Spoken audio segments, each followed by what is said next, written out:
Hello everyone.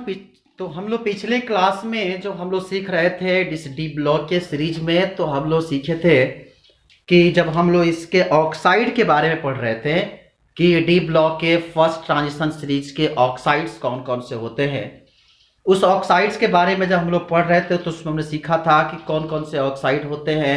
खासकर उसमें हम लोग दो ऑक्साइड के बारे में पढ़े थे। एक जो ऑक्साइड था जिसका नाम था एस्केंडियम ऑक्साइड, और दूसरा जो ऑक्साइड था उसका नाम था टाइटेनियम ऑक्साइड। तो एस्केंडियम हम लोग पढ़ लिए थे, वेनेडियम हम लोग को नहीं पढ़े थे, जबकि एस्केंडियम और टाइटेनियम के ऑक्साइड के बारे में हम लोग चर्चा कर लिए थे। उसी सीरीज को अगर आज हम फिर से अगर कंटिन्यू करें आगे, चूंकि आपको हम पहले से बता दें कि इस चैप्टर का ये जो ऑक्साइड है ये काफ़ी इंपॉर्टेंट ऑक्साइड है। मतलब कि इस ऑक्साइड का यूजेज जो होते हैं कई बार एग्जाम में पूछे जाते हैं, खासकर इसके ऑक्साइड और इसके कार्बाइड। इस चैप्टर के दो सबसे इंपॉर्टेंट टॉपिक होते हैं, एक होता है कार्बाइड और दूसरा इसका होता है ऑक्साइड। तो ऑक्साइड जो हम पढ़ेंगे इसमें दसों ऑक्साइड के बारे में पढ़ेंगे, एस्केंडियम से लेकर और जिंक तक सारे जितने भी एलिमेंट्स के हैं फर्स्ट ट्रांजिशन सीरीज के, इनके सारे ऑक्साइड के बारे में हम पढ़ेंगे। सारे ऑक्साइड का प्रिपरेशन मेथड, इस सारे ऑक्साइड का फिजिकल प्रॉपर्टी, केमिकल प्रॉपर्टी और यूजेज, और जितने भी ऑक्साइड फॉर्म में पाए जाते हैं, जितने ऑक्सीडेशन स्टेट में पाए जाते हैं, उन सारे ऑक्सीडेशन स्टेट के बारे में हम जो होगा वह डिटेल से चर्चा करेंगे। क्योंकि ध्यान रखेंगे इस डी ब्लॉक के एलिमेंट्स के जो ऑक्साइड होते हैं वो काफ़ी इंपॉर्टेंट ऑक्साइड होते हैं। ये हर जगह जनरली ये कई जगह से एग्जामों में पूछने जाने वाले ये ऑक्साइड होते हैं। इसीलिए आप इस ऑक्साइड को काफ़ी ध्यान से और काफ़ी आराम से पढ़िएगा। दूसरी चीज़, आप जब भी क्लास करिएगा, आप जब भी ऑनलाइन पढ़िएगा, तो आपको एक और सुविधा आपको बता दें कि आप जब एक बार पूरी जब वीडियो आप देख लेंगे, जब आप डी ब्लॉक का पूरा सीरीज आप जब देख लेंगे, तो आपको किसी भी तरह की कोचिंग करने की जरूरत नहीं पड़ेगी। बीएससी में बहुत सारे ऐसे बच्चे होते हैं जो कि कोचिंग करते हैं, बहुत सारे बच्चे होते हैं जो कोचिंग नहीं करते। तो आप इस पे ध्यान रखिएगा कि जब भी आप क्लास करिएगा तो आप उसको साथ साथ में नोट्स बनाते चलिएगा। आपको जो नोट्स बनाने से होगा कि आपका दो चीज़ प्रॉफिट होगा कि आप दोबारा आसानी से रिवीजन कर लेंगे, क्योंकि बिना रिवीजन किए हुए कोई भी चीज़ जो होती है आसानी से समझ में नहीं आती है। तो आप पढ़ने के साथ साथ में नोट्स बनाते चलिएगा। हम जो होगा आराम से आपको आज कुछ डिफिनीशन बोलते जाएंगे, कुछ जो हम केमिकल रिएक्शन बोलेंगे कि ये इसके साथ रिएक्शन करने के बाद ये प्रोडक्ट देता है, तो आप वहाँ वीडियो पॉज कर दीजिएगा, फिर उसके बाद उस लाइन को लिख लीजिएगा, उससे पहले स्टेटमेंट में लिख लीजिएगा, फिर रिएक्शन करा दीजिएगा। तो आपका नोट्स भी आसानी से तैयार हो जाएगा, और इस नोट्स बन जाने के चलते आप आसानी से किसी भी तरह के आपको अन्य माध्यम की जरूरत नहीं पड़ेगी, कहीं इतने पैसा खर्चा करने की जरूरत नहीं पड़ेगी, आप कोचिंग में जाकर पढ़ने की आपको कोई जरूरत नहीं पड़ेगी। आप यहाँ पे हम आपको पूरे जितने भी सेकेंड ईयर का जितना चैप्टर है, वह इनऑर्गेनिक हो या फिजिकल हो या ऑर्गेनिक हो, हम सारे चैप्टर को चैप्टर वाइज जो होगा सीरीज बनाकर एक पूरा आपको वीडियो अपलोड कर देंगे, जिससे आप घर बैठकर डेली अगर 2 से 3 वीडियो भी आप देख लेंगे, जो आप 2 घंटा 3 घंटा कोचिंग पढ़ते हैं, 2-3 घंटा आप वीडियो देख लेंगे, तो आपका लेक्चर कंप्लीट हो जाएगा और आसानी से आपको समझ में भी आ जाएगा। हमेशा अवेलेबल रहेगा, आप जितना बार चाहें उतना बार आसानी से उसे देख सकते हैं। उसे आप अपने से पॉज कर दे, वीडियो पॉज करके आप जब ना हो तो रिएक्शन लिखते हैं, तो आप रिएक्टेंट जब कंप्लीट हो, प्रोडक्ट आप ना लिखें, उसको पॉज करके प्रोडक्ट अपने से बनाने की कोशिश करें, फिर उसके बाद मैच कराएं कि जो हम बनाए वो सही है कि गलत है। तो इस तरह से आप प्रैक्टिस जब करना शुरू करेंगे तो धीरे धीरे आपको केमिस्ट्री में इंटरेस्ट आने लगेगा।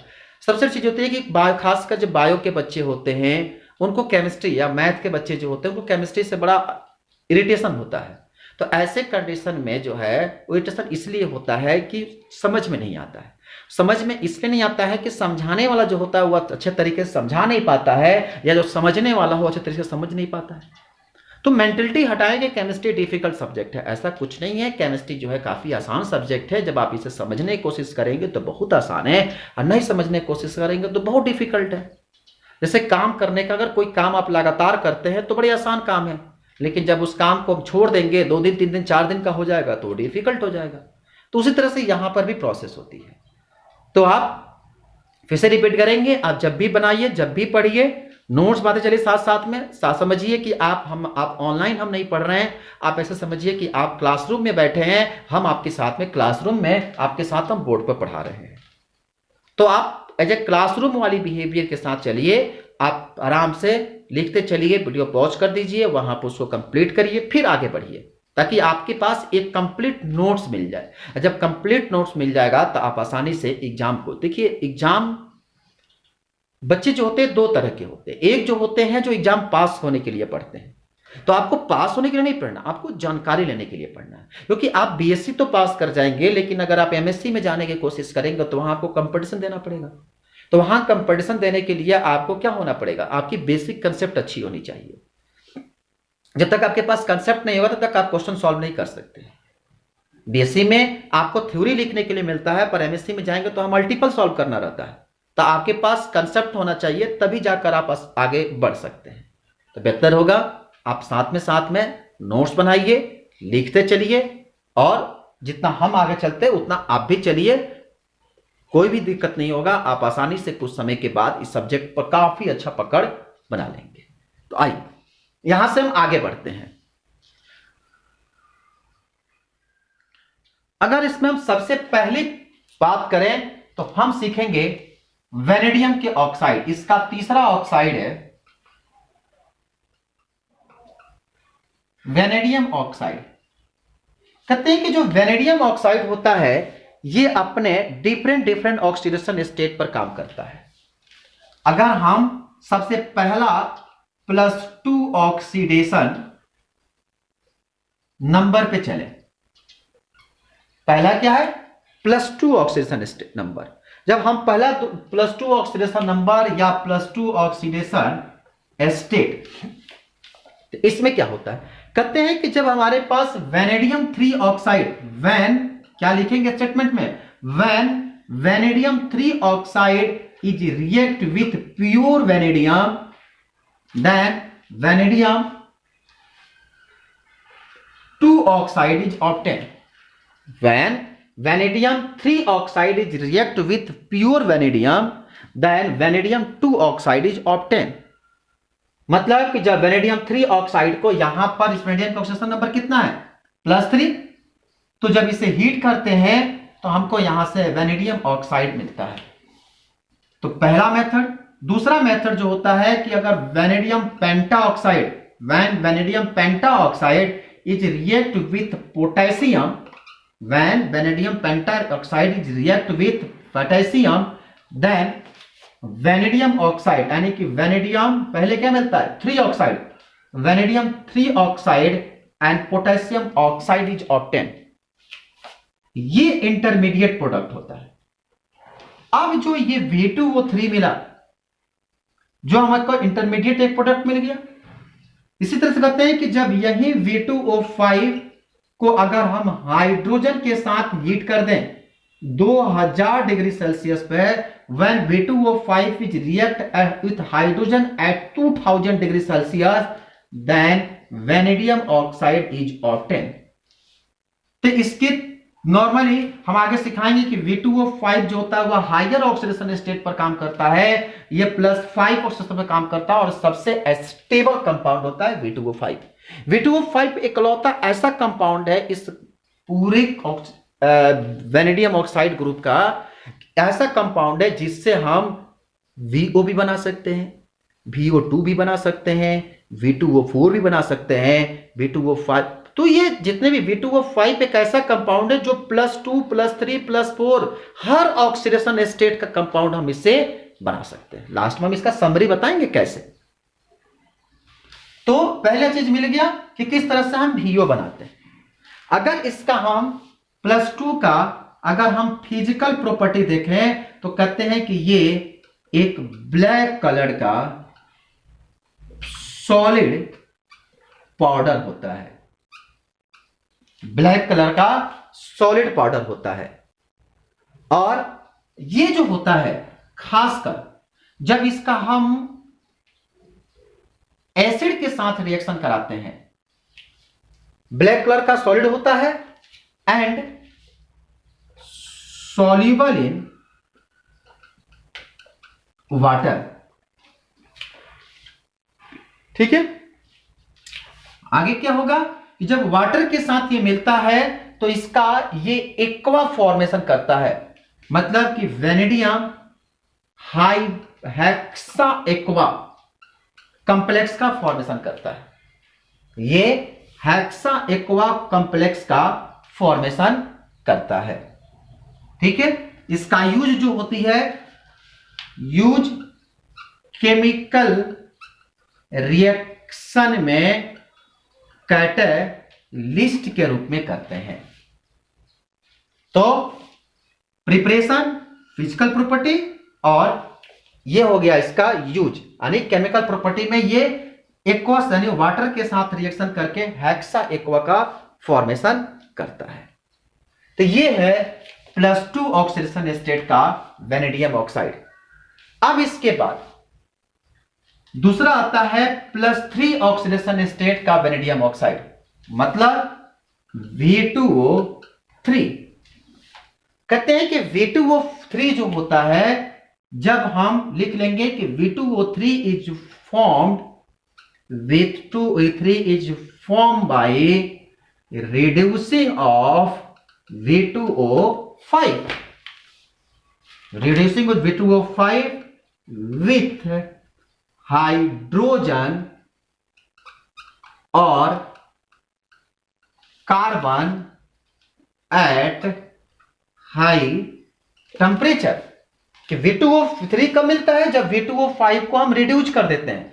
V2O5 को हम जब रिड्यूस कर देते हैं तो खासकर हमें V2O3 मिल जाता है। मतलब अगर हम V2O5 को हाइड्रोजन के साथ अगर रिएक्शन करा दें तो बनता है V2O3 और H2O।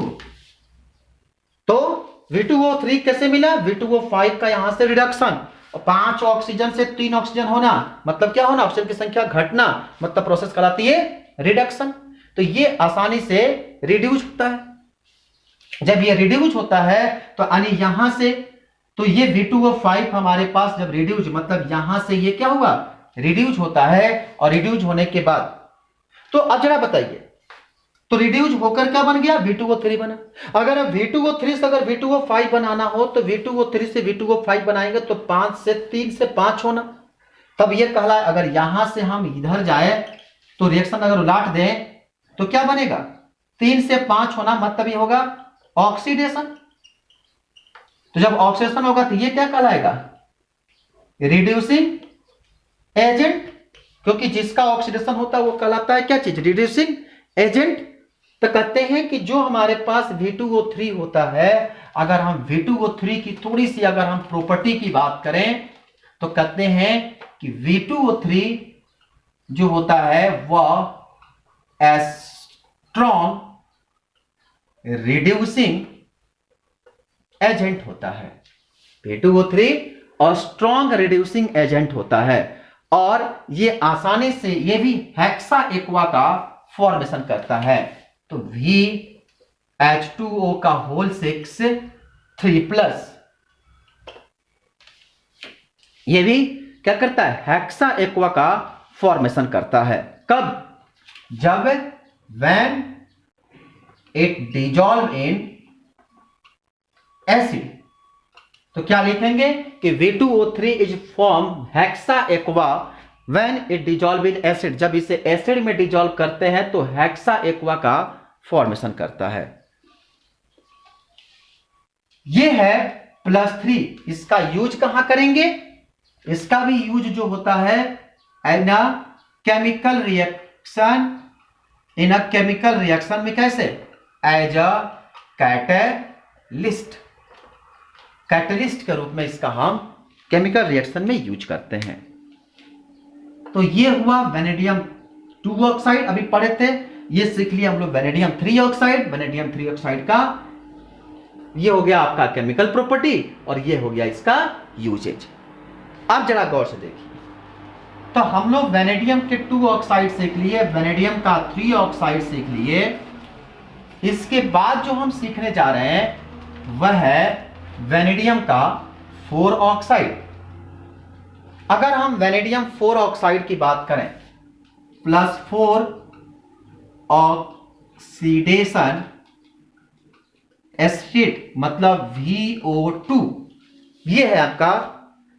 तो VO2 को देखें तो कहते हैं कि जो हमारे पास वेनेडियम पेंटाऑक्साइड है, अगर इससे हम सल्फर डाइऑक्साइड के साथ अगर रिएक्शन करा दे, when vanadium pentaoxide is heated, ध्यान रहे heated, when vanadium pentaoxide is heated in presence of SO2 gas, when vanadium pentaoxide is heated in presence of SO2 gas, then vanadium oxide पहले क्या मिलता है कि वेनेडियम V2O4 और plus sulphur dioxide. तो ये है आपका V2O4 और यहां हमारे पास क्या सल्फर डाई या सल्फर और सल्फर ऑक्साइड SO, ये 50 नहीं SO। अब यहां से इसी चीज को अगर हम दूसरे मेथड से कहें तो कहते हैं कि अगर हम V2O5 को COOH का होल ट्वाइस, अगर इससे भी अगर हम हीट कर देते हैं तो यहां से भी हमको आसानी से V2O4 और प्लस कार्बन डाइऑक्साइड और H2O मिलता है। तो ये दो तरह के V2O5 के यहां से भी रिडक्शन से क्या मिलता है V2O4 मिलता है। अब जरा गौर से देखिए, जब हमारे पास V2O4 मिला, ये V2O4 जो हमारे पास +4 ऑक्सीडेशन स्टेट पर काम करता है, तो ये जो V2O4 मिलता है, ये V2O4 जनरली होता कैसा है, इसकी अगर हम फिजिकल प्रॉपर्टी की बात करें तो ये एमोर्फस। एमोर्फस का मतलब क्या, मतलब इसके पास सॉलिड और एसिड और बेस दोनों की प्रॉपर्टी होती है। तो ये एमोर्फस सॉलिड होता है जिसका कलर जो होता है वो ब्लू कलर का होता है। कैसा होता है, ब्लू कलर का होता है। और स्ट्रक्चर जो होता है वो रूटाइल, यानी कि रूटाइल स्ट्रक्चर होता है, मतलब स्यूडो ऑक्टाहेड्रल होता है। रूटाइल का मतलब क्या, स्यूडो ऑक्टाहेड्रल स्ट्रक्चर बनाता है। और ये आसानी से क्या करता है, एमोर्फस है, मतलब ये एसिड के साथ भी रिएक्शन करेगा और बेस के साथ भी रिएक्शन करेगा। मतलब कि अगर हम V2O4 को हम आसानी से सोडियम हाइड्रोक्साइड के साथ भी रिएक्शन करा सकते हैं, या यहां से एक सोडियम ले लो या यहां पर पोटेशियम हाइड्रोक्साइड भी ले सकते हैं। V2O4 यहां से HCl या HBr या HI के साथ भी आसानी से रिएक्शन कर सकता है। तो यहां से V2O4 जो होता है वह सोडियम हाइड्रोक्साइड और HCl दोनों के साथ आसानी से क्या कर सकता है, ये मतलब ये बेसिक मीडियम और एसिडिक मीडियम दोनों में रिएक्शन करता है। यहां से ये बनाता है सोडियम के साथ मिल रहा है तो सोडियम Na2VO3 और यहां से मिल गया H2, उससे यहां पे Cl से मिल गया तो बन गया VCl4 और यहां से H2। तो ये क्या करता है कि हर पार्ट में आसानी से ये रिएक्शन में पार्टिसिपेट करता है। मतलब यह एसिड के साथ भी रिएक्शन करेगा और ये बेस के साथ भी रिएक्शन करेगा और एसिड के साथ भी रिएक्शन करेगा। जब ये बेस के साथ रिएक्शन कराएगा तो ये कहलाएगा acidic medium, acidic in nature. और जब ये बेस एसिड के साथ रिएक्शन करेगा तो कहलाएगा बेसिक नेचर। मतलब ये एमोर्फस यानी एसिडिक और बेसिक दोनों प्रॉपर्टी को शो करता है। इसका भी यूज जो होता है वह केमिकल रिएक्शन में एज अ कैटलिस्ट के रूप में करते हैं। यूज में क्या होगा, केमिकल रिएक्शन में एज अ कैटलिस्ट के रूप में करते हैं। तो ये है इसके +4 ऑक्सीडेशन स्टेट का कंपाउंड। ठीक है, अब इसके बाद हम अगला ऑक्सीडेशन स्टेट पर जाते हैं जो सबसे स्टेबल होता है। ध्यान रहे, +5 जो ऑक्सीडेशन स्टेट हमारे पास होता है जो V2O5 बनाता है, +5 ऑक्सीडेशन स्टेट, ये सबसे स्टेबल कंपाउंड होता है। जब अमोनियम मेटावेनेट, नाम क्या है, अमोनियम मेटावेनेट NH4 4VO2, इसका नाम होता है अमोनियम मेटावेनेट। जब अमोनियम मेटावेनेट को जब हम हीट करते हैं करीब करीब 600 डिग्री सेल्सियस पर, कितने पे? 600 डिग्री सेल्सियस पर जब इसको हम हीट करते हैं तो हमारे पास यहां से V2O5 अमोनिया और H2O मिलता है। तो यह है इसका प्रिपरेशन मेथड कि जब हम अमोनियम मेटावेनेट को जब हम 600 डिग्री सेल्सियस पर हीट करते हैं तो हमारे पास V2O5 मिलता है। जो V2O5 इसका कलर, इसकी फिजिकल प्रॉपर्टी या तो रेड कलर का होता है या तो ये ऑरेंज कलर का होता है। कलर कैसा होता है? या तो ये रेड कलर का होगा या तो ये ऑरेंज कलर का होता है। ठीक है, इसको एक और तरीका से हम लोग प्राप्त कर सकते हैं कि जब हम वैनेडियम क्लोरेट को जब H2O के साथ रिएक्शन करा दें, ये भी V2O5 देता है और साथ में हाइड्रोक्लोरिक एसिड देता है। इतना ही नहीं, अगर जनरल वैनेडियम को अगर हम ऑक्सीजन के साथ अगर हीट कर दें, जनरल वैनेडियम जो हमारे पास सॉलिड स्टेट में होता है उसे भी अगर जनरल हम हीट कर दें तो ये भी हमको V2O5 दे देता है। तो इसको बनाने के कई सारे मेथड हम लोग सीख लिए कि किस तरह से इसको हम V2O5 बनाते हैं। पहला मेथड कि जब अमोनियम मेटावेनेट को जनरल अगर हम हीट कर देते हैं 600 डिग्री सेल्सियस पे तो हमें V2O5 दे देता है, साथ में अमोनिया देता है। दूसरा मेथड कि जब अमोनियम क्लोरेट को हाइपोक्लोरेट को जब हम यहां से H2O से मल्टीप्लाई कर देते हैं, हीट करते हैं तो हमें V2O5 देता है। उसी तरह से जब वैनेडियम को हम जनरल ऑक्सीजन के साथ अगर हम हीट कर देते हैं तो भी हमको क्या देता है? V2O5 दे देता है। तो इसको V2O5 बनाने के हम अलग अलग मेथड सीख गए कि किस तरह से इसको हम आसानी से बना सकते हैं। आपको पहले ही कहे कि V2O5 जो होता है ये सबसे स्टेबल कंपाउंड होता है। तो इसीलिए अगर इसकी हम प्रॉपर्टी की बात करें तो सबसे पहला कि ये सॉलिड स्टेट में पाया जाता है, जिसका कलर येलो, रेड, ऑरेंज, या तो रेड, येलो या ऑरेंज, किस तीनों कलर में ये पाए जाते हैं। ये इसका कलर क्यों होता है? Due to crystal defect. Crystal defect show करने के कारण ये जो होते हैं, चूंकि वैकेंट डी ऑर्बिटल पाए जाते हैं, इसके लिए ये जो होते हैं डिफरेंट यानी कि कलर्ड होते हैं। तो क्रिस्टल डिफेक्ट होने के चलते क्या होते हैं? ये कलर्ड होते हैं।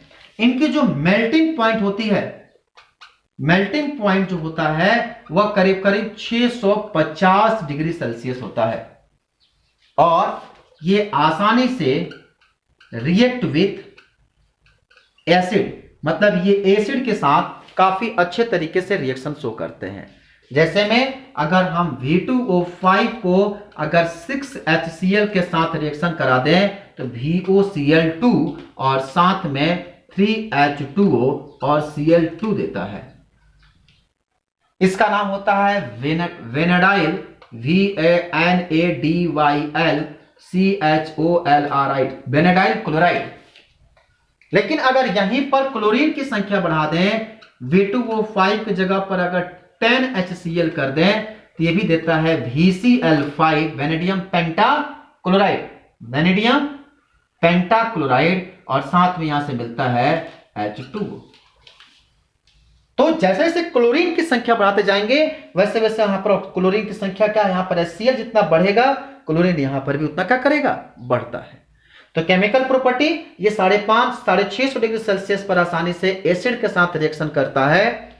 अगर हम HCl से मिला दिए तो वेनेडाइल क्लोराइड, यहां पर 6 HCl है, और वहीं क्लोरीन की संख्या और बढ़ा दिए तो यहां से ऑक्सीजन की संख्या घटता है, मतलब क्लोरीन की संख्या क्या करता है? यहां से बढ़ता है। तो ये है इसकी केमिकल प्रॉपर्टी। कहते हैं कि ये तो मिल गया किसके साथ? एसिड के साथ। कहते हैं कि ये कभी कभी बेस के साथ भी रिएक्शन करता है, और जब ये बेस के साथ रिएक्शन करता है, अगर हम तो ये एसिड के साथ रिएक्शन किया, बेस के साथ अगर रिएक्शन कराए V2O5 को, अगर हम NaOH ले लें, KOH ले लें, अगर इसके साथ जैसे यहां पर 6HCl लिए, यहां पर भी हम क्या ले लें 6NaOH ले लें, तो ये बनाता है sodium Bennett, sodium Bennett Na2VO4, sodium Bennett क्या बनाता है, सोडियम वेनेट, और साथ में यहां से बनता है H2। तो सोडियम वेनेट 2 3 6 3 और यहां पे 2, तो सोडियम वेनेट और H2O मिलता है। बैलेंस कर लीजिएगा, यहां पे 6 सोडियम हाइड्रोक्साइड, यहां पे कितना होगा Bennett, sodium Bennett sorry Na3VO4, तब यहां से 2 हो जाए, तो ये हो गया सोडियम वेनेट। अब देखिए सबसे इंपॉर्टेंट बात क्या होता है कि ये हमारे पास जो V2O5 मिला, अब V2O5 का यूज कहां करते हैं, तो यूज जो होता है वह H2SO4 जो कंटैक्ट प्रोसेस में हम लोग जो बनाते हैं, या SO2 से SO3 का जो ऑक्सीडेशन, SO2 और SO3 का जो हम लोग पढ़ते हैं, वहां पर रिड्यूसिंग में हम लोग एज ए केमिकल रिएक्शन में क्या करते हैं, कैटेलिस्ट के रूप में इसका यूज करते हैं। कहां यूज करते हैं, केमिकल रिएक्शन में कैटेलिस्ट के, तो आप लिख सकते हैं यूजेज में कि इट्स मेन यूज या use as a catalyst in the, its main use in the as a catalyst lies in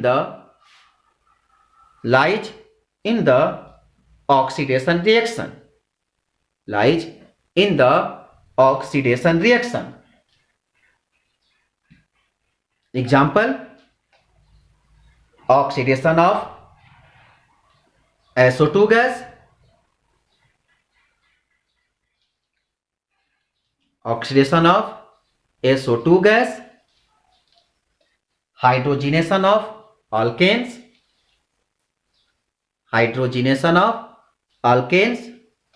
and oxidation of alcohol etc। तो इसका हम यूज करते हैं एज ए केमिकल रिएक्शन में कैटेलिस्ट के रूप में।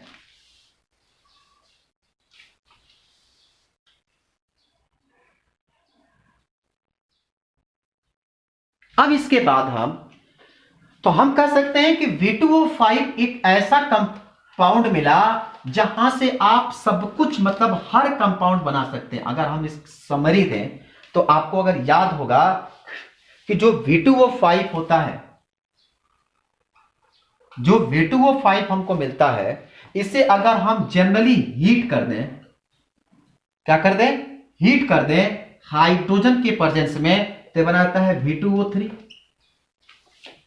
और जब इसे हम रिएक्ट किए थे किसके साथ, वेनेडियम के प्रेजेंस में, जब इसे हम हीट किए थे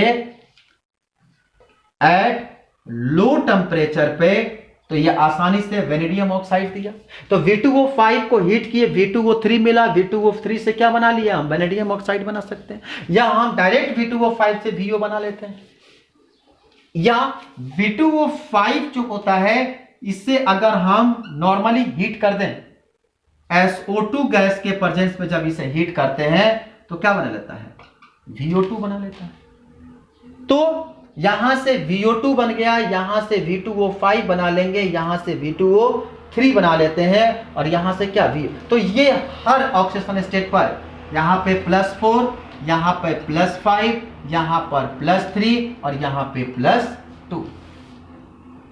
तो ये हर ऑक्सीडेशन स्टेट आसानी से हम एक लाइन में सारे रिएक्शन +2, +3, +4 और +5 हर रिएक्शन पर आसानी से, ये मतलब V2O5 इन सब के लिए विशेष रूप से काम करता है, क्योंकि V2O5 से VO भी बना सकते हैं, V2O5 से V2O3 भी बना सकते हैं, V2O5 से VO2 भी बना सकते हैं। इसी का नाम हम लोग V2O4 भी पढ़ते हैं। तो आप हर ऑक्सीडेशन स्टेट पर आसानी से क्या कर सकते हैं, बना सकते हैं। तो ये है इसका वेनेडियम का ऑक्साइड।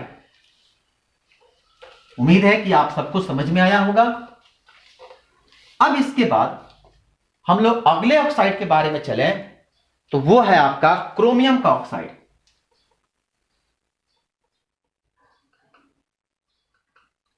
क्रोमियम ऑक्साइड, देखिए क्रोमियम का जो ऑक्साइड है ये थोड़ा सा इंपॉर्टेंट ऑक्साइड है।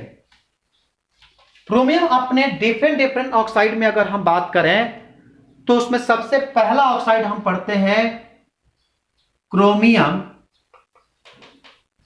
3 ऑक्साइड,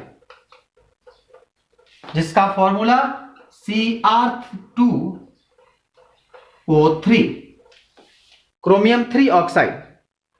अगर इसका हम मेथड ऑफ प्रिपरेशन की बात करें तो कहते हैं कि अगर क्रोमियम हाइड्रोक्सिलेट COOH3 का होल थ्राइस, जब इसे हम जनरली अगर हीट कर दें तो ये Cr2O3 और साथ में H2O देता है, पहला मेथड। दूसरा मेथड जो होता है कि जब अमोनियम क्लोराइड NH4Cl के साथ जब हम पोटेशियम पर magnet, chromate not magnet, K2Cr2O7 को साथ जब हीट करते हैं तभी ये Cr2O3 साथ में पोटेशियम क्लोराइड और H2O और नाइट्रोजन गैस देता है। इसका तीसरा भी मेथड होता है कि जब हम पोटेशियम K2Cr2O4 जब हम ऑक्सीजन के साथ या K2Cr2O4 जो होता है ये काम करते हैं, इसे बना लेते हैं। अगर यही K2Cr2O7 को अगर हम K2Cr2O7 को हम जनरली कार्बन के साथ अगर हीट कर दें तो ये बनता है K2Cr2O4 और यहां से मिलता है कार्बन मोनोऑक्साइड। पहला इंटरमीडिएट प्रोडक्ट क्या बना? K2Cr2O4।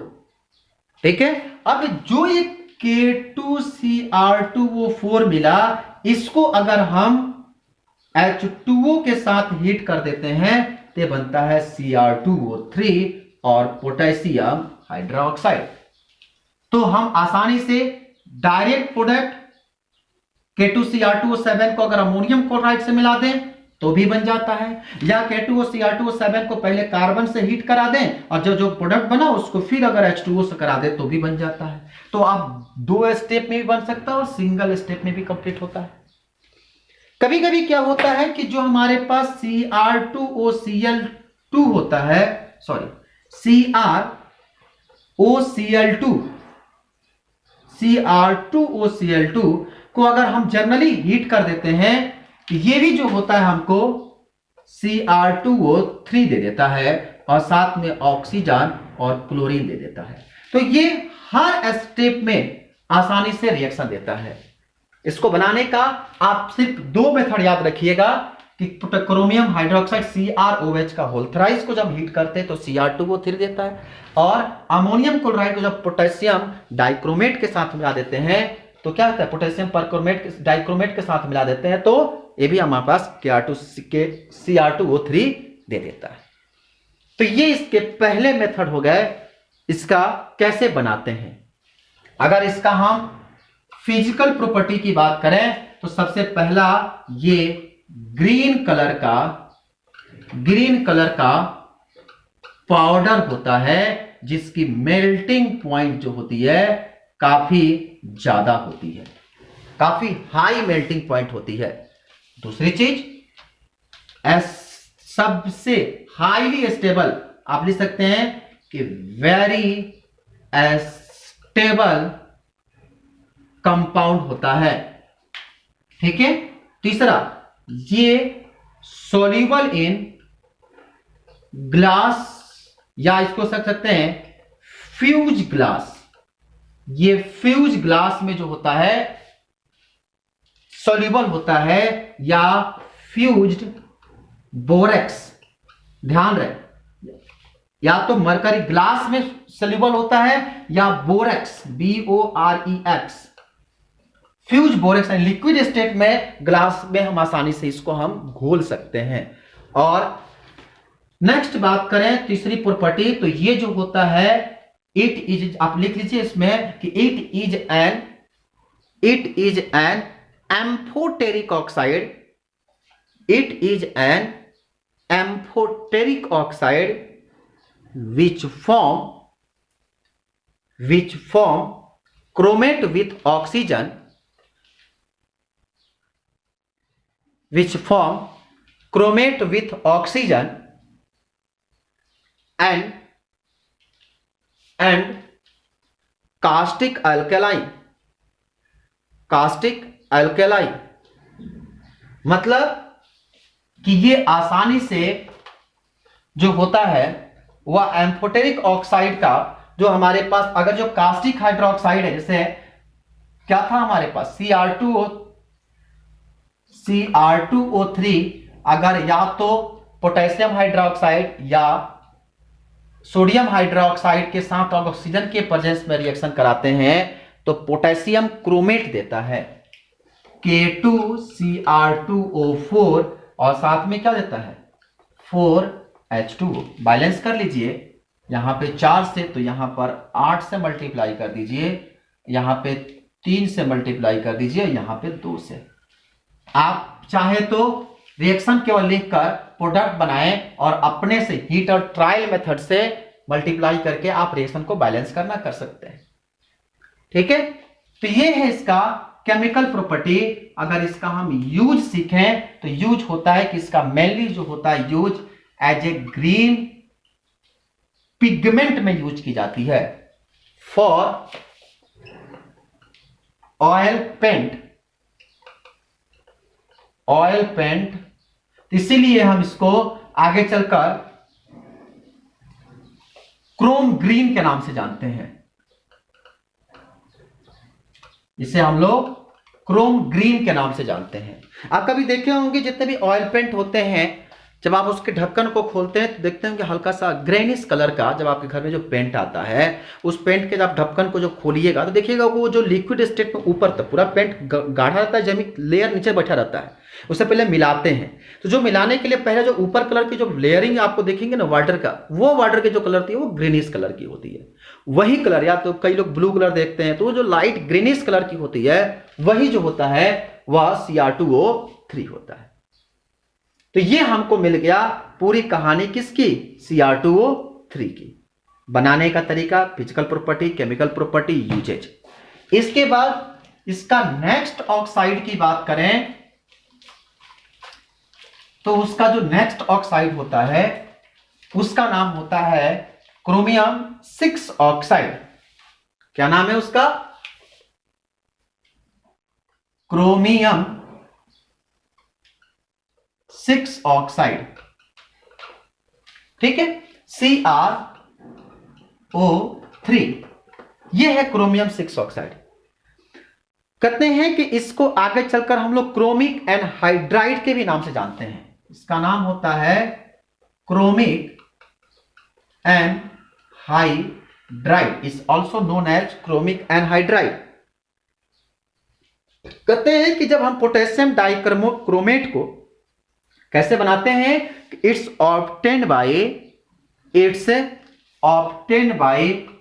Potassium dichromate, obtained by reacting potassium dichromate with concentrated H2SO4। जब हम इसे concentrated H2SO4 के साथ हीट करते हैं तो यहां से हमको पोटेशियम पर सल्फेट साथ में H2O और साथ में CrO3 देता है। जब पोटेशियम डाइक्रोमेट को जब हम कंसंट्रेटेड H2SO4 के साथ मिलाते हैं तो हमें पोटेशियम 6 ऑक्साइड मिलता है।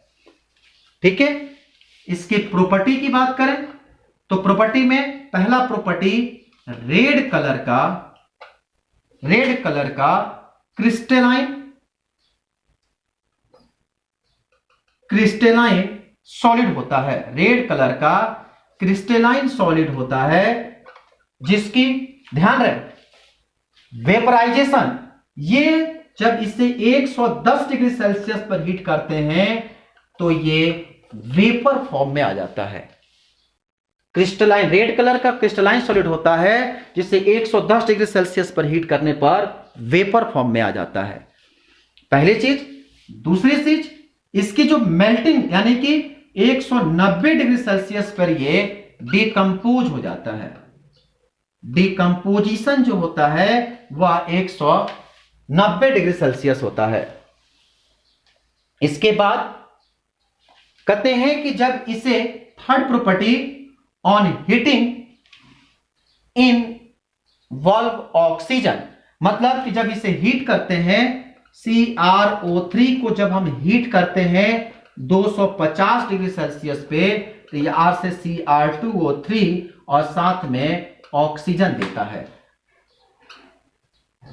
क्या देता है? ऑक्सीजन देता है। इतना ही नहीं, इसकी अगली property, it's give acidic solution in water. It's give acidic solution with water, मतलब जब इसे पानी में सॉल्युबल करा देते हैं तो वो एसिड का फॉर्मेशन करता है। इसका पांचवी प्रॉपर्टी क्या होता है कि यह एक पावरफुल ऑक्सीडाइजिंग एजेंट के रूप में काम करता है। तो लिख सकते हैं it is a powerful oxidant, it is a powerful oxidant with very quickly oxidize alcohol,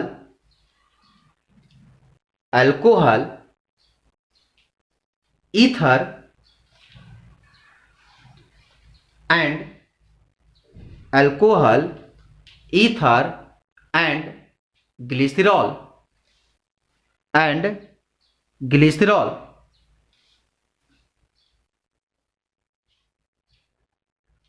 आगे लिखिए its oxidise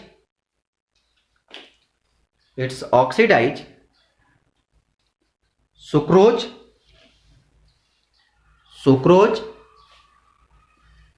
oxalic acid,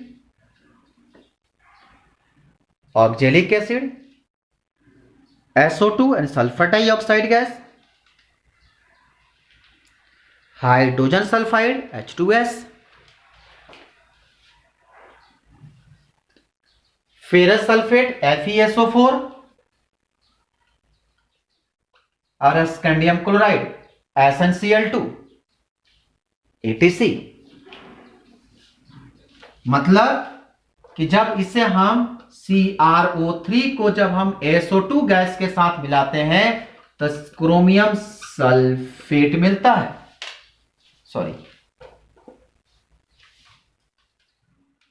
chromium sulphate मिलता है।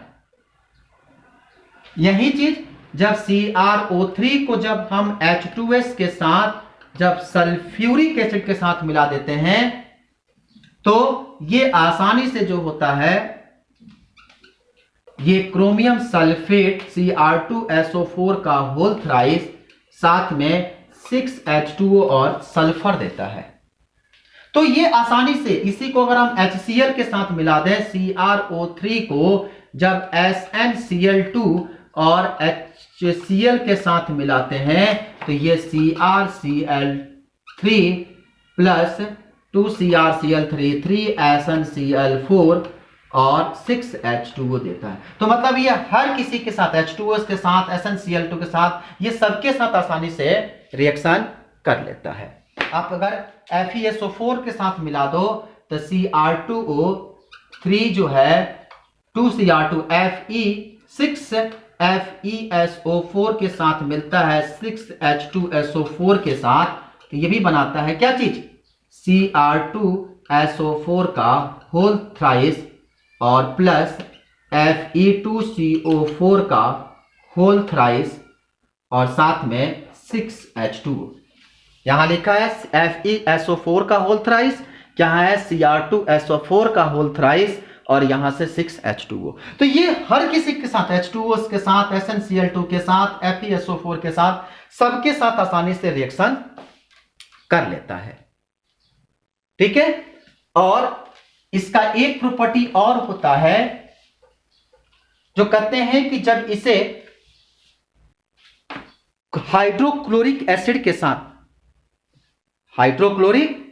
साथ जब नेक्स्ट प्रॉपर्टी हम कहते हैं कि CrO3 को जब हम HCl के साथ पास कराते हैं तो हमें रेड कलर का क्रोमिल क्लोराइड मिलता है। जो रेड कलर का हमारे पास क्रोमिल क्लोराइड होता है Cr2Cl के साथ जब हम इसको पास कराते हैं तो हमें मिलता है रेड कलर का क्रोमिल क्लोराइड, यानी कि Cl2CrO3 यह होता है क्रोमिल Cl2CrO4 यह है आपका क्रोमिल क्लोराइड। इसकी जो कलर होती है वह रेड कलर की होती है और साथ में यहां से H2O मिलता है। आप रिएक्शन बैलेंस कर लेना, ठीक है। शायद यहां 2 से मल्टीप्लाई कर दें, आप इसे बैलेंस कर लेना। तो ये इस तरह से हमें आसानी से सारे प्रोडक्ट धीरे धीरे करके हमको मिल जाते हैं। तो सिंपल तरीका हुआ हमको आसानी से हम किस तरह से किसी भी कंपाउंड को बना सकते हैं। तो ये है इसके केमिकल प्रॉपर्टी। अब इसका यूज लिख लीजिए, यूज में लिखिए besides being used as an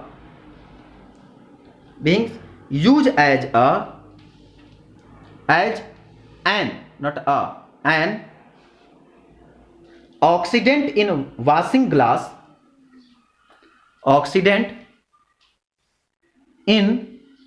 washing glass apparatus, मतलब कि शीशे की जो बर्तन होती है उसको धोने में इसका यूज की जाती है। It is also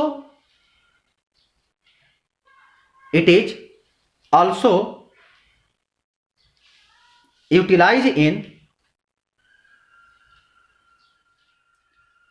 preparing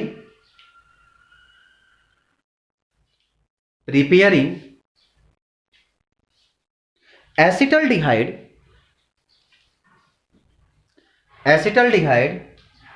from ethanol।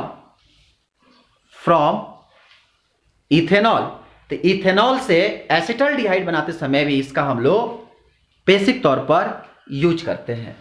तो ये है पूरे के पूरे क्रोमियम की इतिहास कि क्या कैसे काम करते हैं, कौन कौन से ऑक्साइड बनता है, उसकी केमिकल प्रॉपर्टी, फिजिकल प्रॉपर्टी, इसका यूज, प्रिपरेशन, सब कुछ आपको एक एक करके क्लियर कर दिया गया। हम जो अगला लेक्चर लेंगे उस लेक्चर में हम लोग सीखेंगे मैग्नीज के ऑक्साइड। तो इसके बाद मैग्नीज का ऑक्साइड, फिर फेरस का ऑक्साइड। अब हम लोग धीरे धीरे इसके अदर ऑक्साइड, इसके मैग्नीज का ऑक्साइड जो है थोड़ा सा बड़ा ऑक्सीडाइज है, उसमें थोड़ा वक्त ज्यादा लगेगा, इसलिए हम इसे अगले लेक्चर में कवर करेंगे। पहले मैग्नीज का ऑक्साइड, फिर उसके बाद इसके धीरे धीरे सारे प्रॉपर्टी के बारे में हम लोग सीख लेंगे। Thank you.